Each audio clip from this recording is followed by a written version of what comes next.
नमस्कार श्रोते हो. कथा वाङ्मय या यूट्यूब चॅनलवर मी मंदार मधुकर तुम्हा सर्वांचे मनापासून स्वागत करतो. श्रोते हो, संपूर्ण महाराष्ट्राला सुपरिचित असलेले मराठी साहित्य मंडळाचे राष्ट्रीय अध्यक्ष ज्येष्ठ साहित्यिक डॉक्टर जयप्रकाश घुमटकर यांच्या इनोद या विनोदी कथासंग्रहातील रेशनिंग शॉप नावाची कथा आज आपण ऐकत आहोत.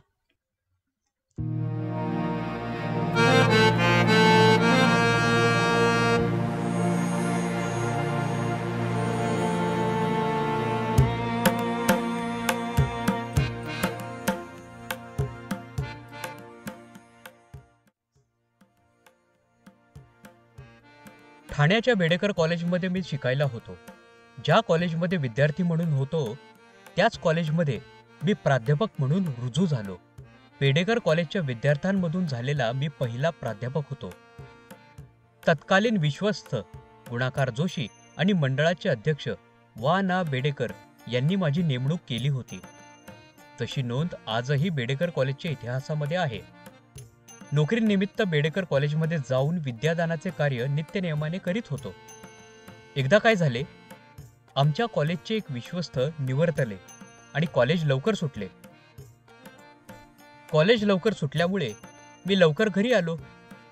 लवकर घरी आल्यावर माझी धर्मपत्नी माधुरी हिने विचारले, आज लवकर घरी का आलात? बघा ना, बायकांचे कसे असते.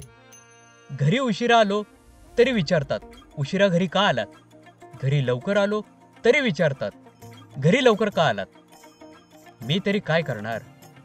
एकुलती एक बायको, तिला प्रेमाने सांगितले, अगं, आमच्या कॉलेजचे एक विश्वस्त आज देवाघरी गेले म्हणून कॉलेज लवकर सुटले. कॉलेज लवकर सुटल्यामुळे मी लवकर घरी आलो. त्यावर ती म्हणाली, बरं लवकर घरी आलात ना, आता ती पिशवी घ्या आणि रेशनिंग शॉपमधून राशन घेऊन या. एकुलती एक बायको असल्यामुळे मी तिची आज्ञा पाळली. त्या काळी रेशनिंग शॉपमधून राशन आणि रॉकेल आणावे लागत असे. आजच्यासारखे पाईप गॅस, सिलेंडर गॅस अशी साधने नव्हती. मी पिशवी घेतली आणि रॉकेलचा डबा घेऊन निघालो आणि तडक रेशनिंग शॉपमध्ये आलो. दुकान बंद होते. माझा 3रा नंबर होता. एवढ्यात आमच्या बिल्डिंगमधील जोशी मास्तर आले आणि म्हणाले, काय घुमटकर, लाईनमध्ये उभे आहात का? आणि माझ्या पुढे येऊन उभे राहिले. मी 4थ्या नंबरवर फेकलो गेलो. तेवढ्यात विजयकर आले आणि म्हणाले, काय घुमटकर, लाईनमध्ये उभे का? असे म्हणून माझ्या पुढे येऊन उभे राहिले. माझा 3रा नंबर आता 5वा नंबर झाला होता. असे करून बिल्डिंग मधले एक एक करून माझ्या पुढे येऊन उभे राहू लागले.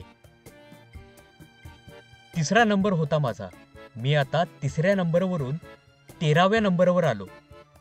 या लोकांविषयी मनात खूप राग आला, परंतु करतो काय, शेजार धर्म पाळावा लागतो ना.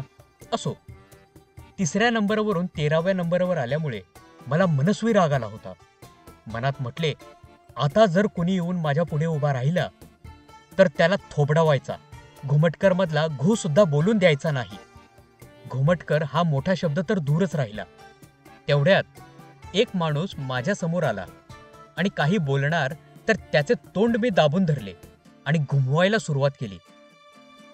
तुम्हाला कल्पना आहे की भारतामध्ये एक जण मारायला लागला तर इतरही त्याला मारायला सुरुवात करतात.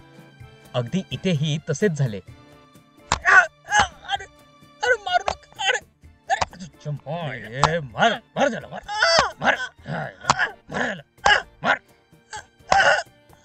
लाईन मधल्या सर्वांनी त्याला बदडले. तो खाली पडला. प्रचंड मार लागल्यामुळे त्याला धड उठूनही बसता येत नव्हते की उभेही राहता येत नव्हते. खूप प्रयत्न करून तो कसा बसा उभा राहिला आणि म्हणाला,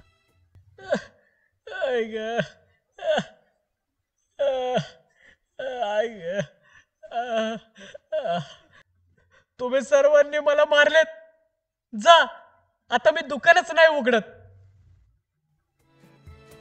कथा समाप्त. श्रोते हो, तुम्हाला देखील अशाच नवनवीन कथा ऐकायच्या असतील तर कथा वाङ्मय या यूट्यूब चॅनलला कृपया लाईक करा, शेअर करा आणि सबस्क्राईब करा.